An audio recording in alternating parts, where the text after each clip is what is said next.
Hey, sweet friends.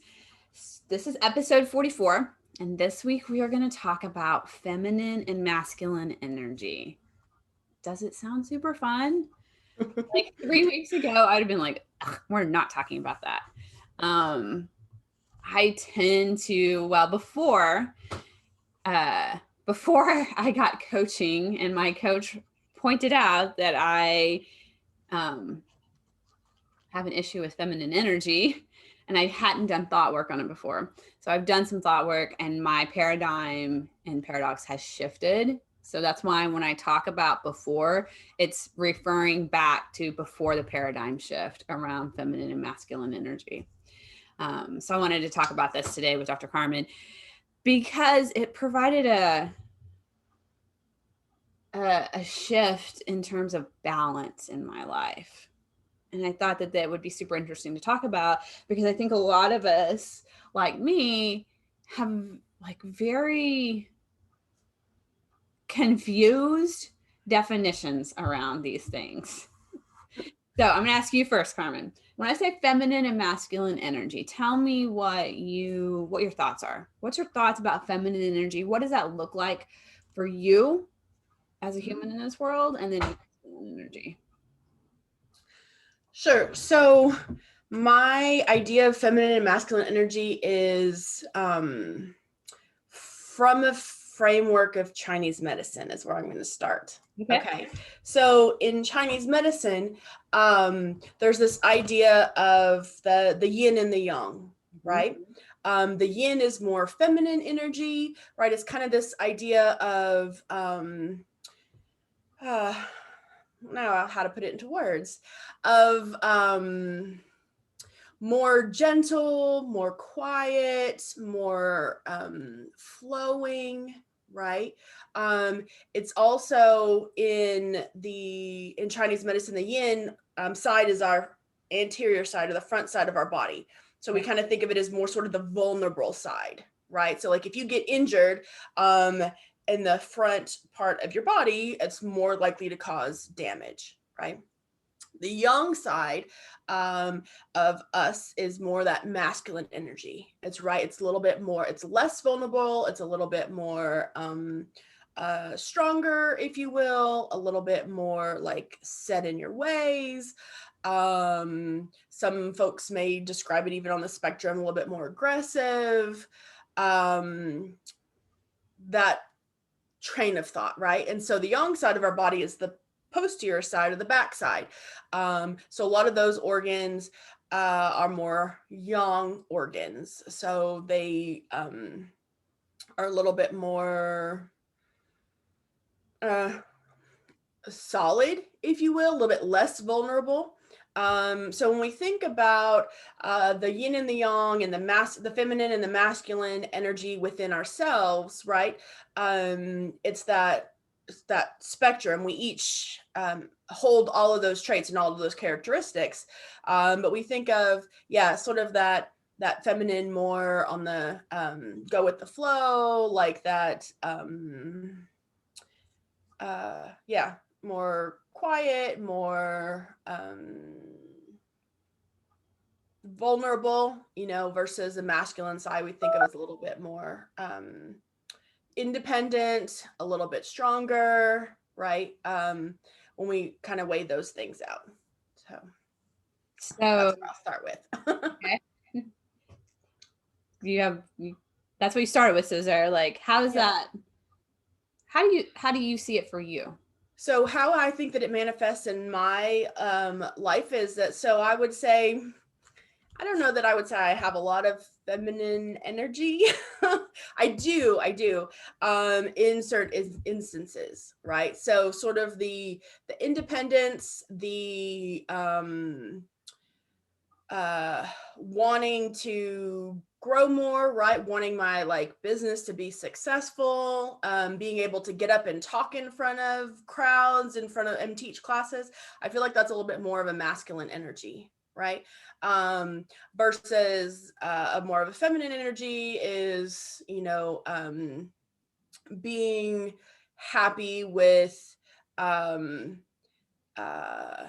having things kind of come to me instead of going out and getting them, Okay. right?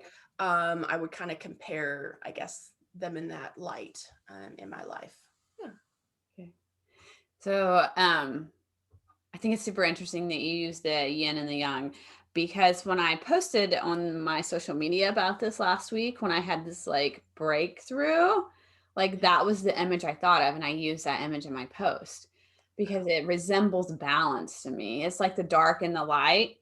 And so I want to show, like, if you guys haven't read this book, it's like now one of my most favorite books ever, like The Dark Side of the Light Chasers by Debbie Ford. Because she's really, what she's taught me is like balance. Mm-hmm. And this, like, I have this image of this circle, and we've talked about this in book club. So sorry, Carmen, but I'm just talking about it with our podcast listeners. It's this circle, and all humans have all human characteristics, right? And if I have, if I'm happy, then on the other side of the circle, I can be sad. Yeah. And if I'm like, if I can be a murderer on one side of the circle, then I can be compassionate or a caretaker on the other, right? So it's like I have all of these characteristics, and there's always an opposite that balances it out in my brain, is kind of how I've created this idea. And so when my coach was coaching me about like living in this masculine energy, it's like a push, right? And like when I think when I had this idea, it was man and woman. Like men have more masculine energy, women have more feminine energy. And just how I perceived my life growing up, I had more respect for masculine energy because it was predictable, Mm-hmm. right? And the feminine female energy was so unpredictable for me. And that doesn't, as a kid, that doesn't feel safe. Right. So then I created this whole story around feminine energy, and that feminine energy was weak. It was unpredictable. It was emotional. Um, it was nice to you one minute and then super mean to you. Right. And so I didn't want to have anything to do with that. So I just kind of went over into like this masculine energy where it was like driven, assertive, aggressive, right? Like I'm going to go get what I want. I'm going to ask for what I want. And probably my personality is geared that way naturally. Like I probably just have a natural affinity towards that. So of course it made sense for me to find that more appealing, right? Right. But where it was like my coach had to point it out to me, and she's like, well, like in your business, like things that don't seem to work are the things that like you're pushing, and like you're coming from like a graspy, controlling energy, right? Like when I make my posts, the energy behind them are like, I just want to show people who I am, so then they will want to do coaching with me, right? Like kind of forcing, like I'm going to go get my clients. Right. And that's like exhausting energy to stay in. And it comes out of scarcity. Mm-hmm. Right. And so she was like, what is feminine energy to you? And I was like, I don't know. Terrible. So that's what it is. And she's like, well, I encourage you to go think about that. Like, what is feminine energy for you as a human, female human? And how does it serve you? And how has it not served you? And so when I was talking about this with one of my coach friends, she was like, well, we have to go back to your circle, Kim. If you have masculine energy, the other side of the circle is feminine energy. So you've just pushed that feminine energy to the shadow side. And as we know from this book, like shadow side is stuff that we've pushed and hidden about ourselves and feel shame about. And it's going, like, you're going to attract people that your shadow side, right? And you're going to be projecting a lot.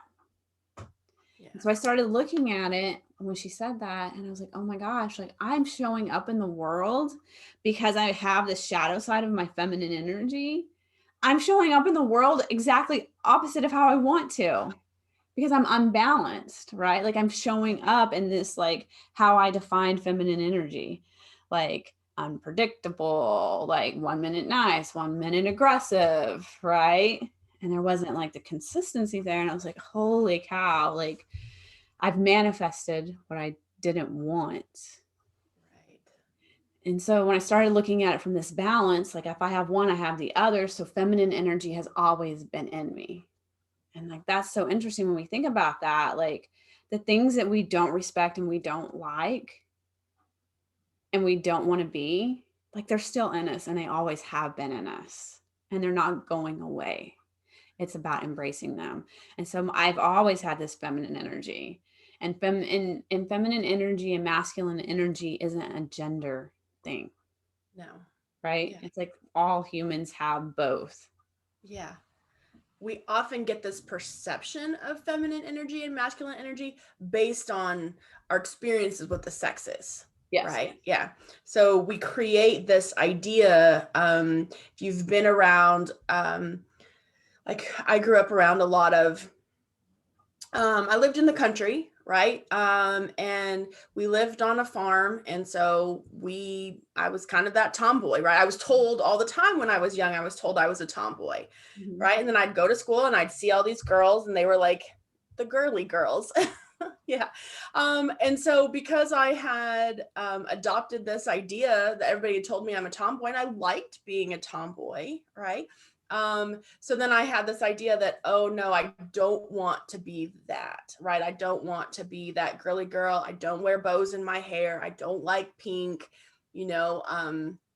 So then that has created, right, that dichotomy within my mind that it's like, oh no, okay, that's feminine energy, Yeah. right? And I don't want to be part of that, but that is all within, maybe not wearing pink and wearing bows, but that idea, right, of wanting to be pretty, wanting to be cute, right? Like all that's all within the characteristics that we have as a person.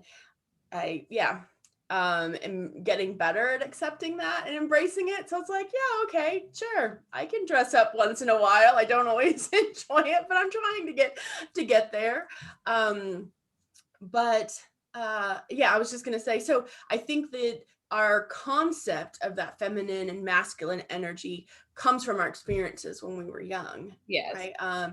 And taking in cues from the men in our life, taking cues from the women in our life, right? Our moms, our grandmas, our aunts, our friends, dads, grandfathers, uncles. And so we incorporate that as our understanding, and then we do early on, you create this line, say, okay, I want to be like this, Yeah. right? Like I want to show that energy and live that path. But you're exactly right, since we're the epitome of the entire realm of characteristics and personalities. When we fight a certain energy, Yeah. right, if we will, or if we're like, no, I'm going to do my hardest to not acknowledge that, then deep down, right, we're actually manifesting that in our life. It just looks different than what we expect. Yes. Yeah. Yeah. And it's like crazy as you say that out loud. It's like, oh, we're modeling from all of these humans Yeah. don't know what the hell they're doing. No.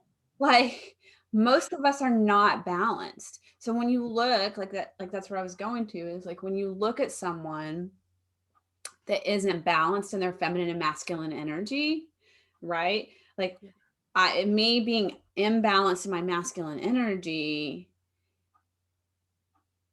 we as humans can feel that and we're repelled by the imbalance. Mhm. We feel safer and more comfortable with people that are balanced, right? Right. Like none of us like being around the super aggressive male, right? It makes us feel uncomfortable. And a lot of us don't like being around the super feminine human, male or female, right? Like Yeah. it doesn't feel comfortable. But when we can meet a human that's balanced, it's like it's comforting and we kind of feel more safe around because there's just that balance there. It's not too aggressive, but it's not too soft. Right. The way my friend described feminine energy is masculine energy is more like it's our kind of our drive, it's our push, Mhm. right? And if you think like I'm going to take this to the sex analogy because she used it and it was fantastic. if you have a heterosexual couple, the male is giving and the female is receiving. Yeah. And that's kind of more the masculine and feminine energy. Is like the masculine energy is to push and the feminine energy is to receive. Right. So if we're imbalanced and we're always in masculine energy and I'm always pushing, I'm blocking my ability to receive. Right? Like Yeah. I'm literally blocking my ability to receive more clients, to receive more money, to receive more peace, to receive more happiness, to receive the gifts from the universe. It's like, nope, I'm going to do it all by myself, just going to push and grind and grind and grind. And never Yeah. really receive that much because my feminine energy is where I have to be in to receive. And I was like, but Yeah. and like that's how I had to define it for myself. Is like feminine energy is receiving. It's the yeah, I mean, I don't know any other word to describe it. It's just like it's just more gentle and receiving. Like I just show up in this world and I don't have to make a lot of noise. I don't have to demand my way. Like I can just allow things to come to me. And that's it. Like then I get to define how I want to be a female. Like I don't think there's a lot of other things to this energy thing. Like, well, feminine energy is delicate and it's pretty and bows. Like, no, like you're defining a gender identity, how a gender wants to identify. Right. Like, Which are two separate things. yes. Yeah. Like and I can have both feminine and masculine energy, pushing and receiving, and then still decide what it's like, what I want to show up as a female in this world. Right. Right? Like, and I think when we're balanced, it's like it gives you permission to be a tomboy and some days wear a pink bow, and that it doesn't have to be either or, it's both. Yeah. I think when we're able to find that balance, it's freeing, Yeah. right? Then it feels like you're not having to you get to choose how you want to show up in this world, right? With yourself and with other people. And so when you step back and you realize that balance in that circle that you're describing, right, then it helps us to see what our choices are, right? And say, okay, where am I going to put my efforts and energy in? What characteristics or what traits do I want to show up in today? And you Yeah. don't have to like function out of this box. Like when you were a little kid and you were a tomboy, like even if you had one day where you're like, I would really love to wear a pink bow, like you have this box that you're living in. Like, I can't do that. That's too girly. That's not who I am. Yeah. Right. And it's like now it's like, I can be a tomboy today and then tomorrow I can wear a pink bow. Yeah. In both. Yeah. Yeah. Got That's true. I think coming to that realization and understanding, right, that we can do both and we can move freely between both instead of having to having this concept right in our mind that, oh, that's not good, or what people may think of that if I choose to dress up, if I choose to wear that pink bow, right? But when I recognize that all those energies are within a single person, within me, yeah. right? Then it's a lot. To me, I think it's a little bit easier to accept, to be like, you know what, those walls that I put up from my experiences when I was younger, that no, I don't want to do that. I don't want to, makes it seem a little bit silly. It's like, well, why wouldn't I explore that? That's still part of me, Right. part of my understanding of, me within this world. Yeah. So, Yeah, exactly. Well said. It's just like we literally do. We put all these self-limiting beliefs on us and we can't see that we have put them on ourselves. So we blame. But yeah, when we go in and say, oh, I'm the one that created all these rules of who I should be in this world. And it's like, it's not either or, it's always both. Like a lot of people that are perfectionists have this fear of screwing up because people won't like them. yeah, It's like when you look at it in this like paradigm that you are everything, it's like you are a screw up. But you are on the opposite side. If you are a screw up, then you are perfect. Right. Right? Like if you've made mistakes, then you've done things perfectly. Like it's always both. And so then we can not be afraid to make mistakes. Like, yeah, I make mistakes, but I also do these things really well. Like I'm always both. Right. Yeah.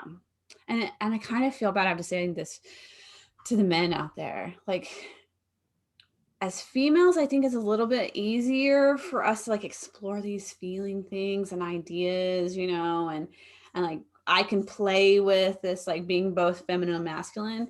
And I feel like our boys and our men have been so conditioned, like Always. you're weak if you have feminine energy and you can't express this receiving part of yourself. You need to always push and grind.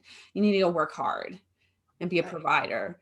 And it's like they need permission to be both because they are both. Right. I mean, humans are both. They're still human. Exactly. Right. Um, yeah.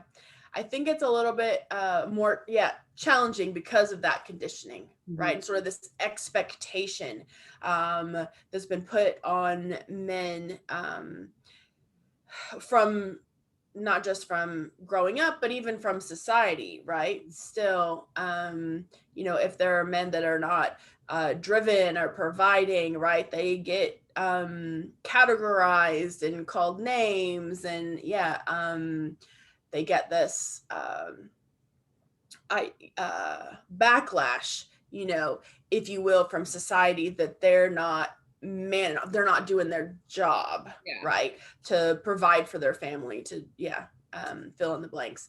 And so I think you're exactly right. There's not a lot of opportunities, I think, to give men permission. Sometimes when they find that safe relationship, Yeah. they're able to be to recognize, oh, okay, I can be both, Mhm. right? I can experience and share my feminine energy as well as my masculine energy. Yeah. But, I have to yeah. brag on my husband. Like, very manly man, right? Like, he did manual labor for years and, like, is a hunter and, you know, loves cars. Like, he is your idea of, like, manly man, right? But he does a good job of staying balanced in his feminine and masculine energy. Yeah. Because the man, like, if he has a tender, sweet moment, or like if I paid him like a very sweet compliment, like he has no problem crying and he has no problem expressing like how much he loves me and how happy he is. Like he he can move over into that feminine receiving energy and feel, and not feel like he has to push. Yeah. Which is like there's just like I don't want people to get confused that feminine, like I was, feminine and masculine energy has nothing to do with how you identify in your gender. Right. Yeah. Yeah. They're two separate things, and sometimes that gets a little bit confusing, Yeah. right? Because especially even now in today's world, right, where uh, a lot of things feel like they have to be labeled these days, right? They Yes. have to be labeled as Yes. male or female or transgender, or there's it feels like a lot of things have to be labeled, but those are gender labels, right? Not energy labels. And so within every human being we have that, the masculine and the feminine energy, regardless of what gender people identify with. Yeah. Yeah. Yeah, good clarification. Thanks. Anything else about this? No, I mean, I'm going to encourage everybody. I think it's worth exploring where you're at, right? Within your circle. And if you feel like you're a little bit more on the masculine side or a little bit more on the feminine side, and start to recognize that we are both, right? We have both tendencies, and to be able to accept and embrace both types of energy in our life. Yeah. Yeah. See how much further we can go. Yeah. Yeah. I mean, it's just so freeing. Yeah. All right, friends. We'll catch you guys next week. Have a wonderful week.